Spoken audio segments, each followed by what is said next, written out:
Un jour, quelques sages parcouraient le pays en quête de réponses à certaines des grandes questions de leur époque.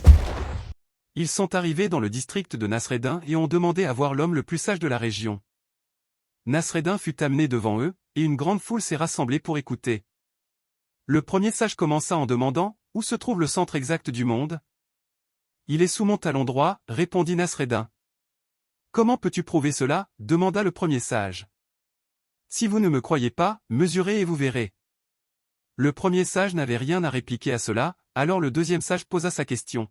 « Combien y a-t-il d'étoiles dans le ciel ?» dit-il. « Autant qu'il y a de poils sur mon âne, répondit Nasreddin. « Quelle preuve as-tu de cela ?» demanda le deuxième sage. « Si vous ne me croyez pas, comptez les poils de mon âne et vous verrez. » C'est une parole insensée, dit l'autre. Comment peut-on compter les poils d'un âne? Eh bien, répondit Nasreddin, comment peut-on compter les étoiles dans le ciel? Si l'un est une parole insensée, l'autre l'est aussi. Le deuxième sage resta silencieux. Le troisième sage commençait à être agacé par Nasreddin et ses réponses, alors il dit, « Tu sembles en savoir beaucoup sur ton âne, peux-tu me dire combien de poils il y a dans sa queue ?» Oui, répondit Nasreddin. Il y a exactement autant de poils dans sa queue que dans votre barbe. Comment peux-tu prouver cela? Dit l'autre. Je peux le prouver très facilement, répondit Nasreddin.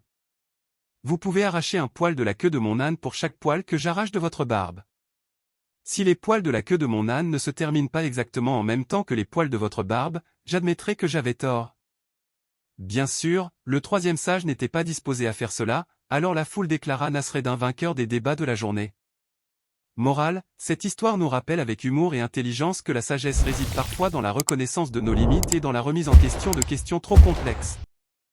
Les réponses ingénieuses de Nasreddin nous enseignent l'humilité face à l'inconnu et la valeur de la réflexion critique. Parfois, il vaut mieux éviter de chercher des réponses impossibles et apprécier plutôt la beauté de la quête du savoir.